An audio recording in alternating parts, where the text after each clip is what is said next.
কেন গো, মেয়েরা এসব ইয়ার্কি মারলে ব্যাটা ছেলেদের গা জ্বলে বুঝি? ফ্লোরে তো সুচিত্রার ইয়ার্কি দেখোনি? বাবা, সেসব শুনলে তো কান গরম হয়ে যায়। অ্যাজ ইফ তুমি... আচ্ছা ঠিক আছে, বুঝছি। তুমি এখনও মেকআপ ছাড়োনি, কিন্তু প্লিজ এই ডায়লগ বলাগুলো বন্ধ করবে? এই ঘরে তো এখন শুধু তুমি আর আমি, প্লিজ ছাড়ো এগুলো। আমি তেমন তেমন করে ছাড়লে তবেই না তুমি আমাকে পাবে নাগর। জাস্ট লুক অ্যারাউন্ড, দাদুর সময়কার পোস্টারে ভর্তি।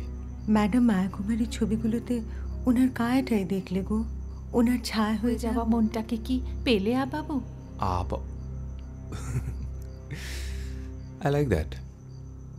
আমার তাহলে তোমাকে কি নামে ডাকা উচিত? রু বিবি? বাট সিরিয়াসলি রুনি, এই ঘরে আসার পর না আমার মনে হচ্ছে আমি টাইম ট্রাভেল করেছি, স্ট্রেট দাদুর সময়। কানন কুমার মায়া কুমারী জুটি, এই যে প্রণয়ের পরিণাম, বাংলা সিনেমার ফার্স্ট অনস্ক্রিন কিসিং। এটা নিয়ে আমরা তো শুধু দাদু সাইড অফ স্টোরিটাই জানি, বাট হার সাইড অফ স্টোরিটা তো আমরা কেউ জানি না। তুমি ভাবতে পারবে না রুনি, সিনেমাটা রিলিজ হবার পর থেকে সমালোচনা ঝড় উঠে গেছিল। সমস্ত কর্নার থেকে শুধুমাত্র মায়া কুমারীকে ক্রিটিসাইজ করা হয়েছিল।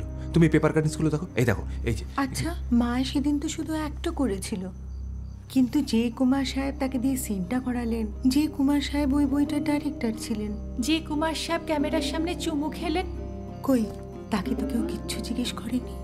ট্রু। আমরা দাদুরই বা কটা ইন্টারভিউ পড়েছি এটা নিয়ে, জানো বাড়িতেও না দাদু সিনেমা নিয়ে একদম আলোচনা করতো না। দেখেছো কুমার সাহেবের নাতি? এই এত বছর পরেও তুমি তোমার সেই দাদুর গল্পই বলছো। তোমার আঙুলটা মায়ের দিকেই ঘুরলো। এটা কখন বললাম?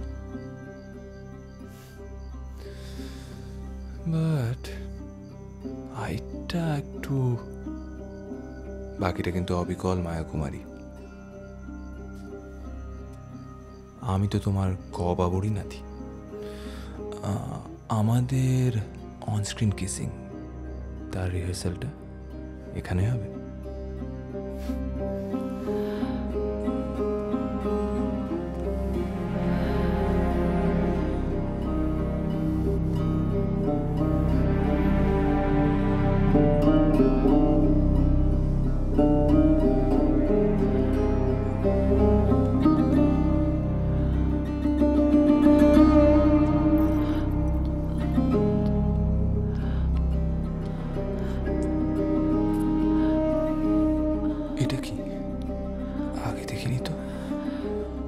অন্ধকারের আড়ালে তেমন ভাবে আমায় কোথায় গো দেখলে বাবু?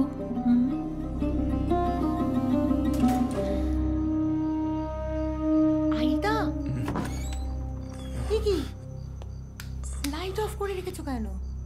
রুনি তুমি কেন, আর কারো আসার কথা ছিল? তুমি তো এখানে ছিলে, আমরা তো কথা বলছিলাম। কি হয়েছে? তোমার শাড়িটা একটু খুলবে প্লিজ? না না, এখন হবে না। আমার কথাটা শোনো, আমি ভালোর জন্য বলছি। এক মিনিট শোনো, এদিকে ঘোরো। শোনো রুনি প্লিজ।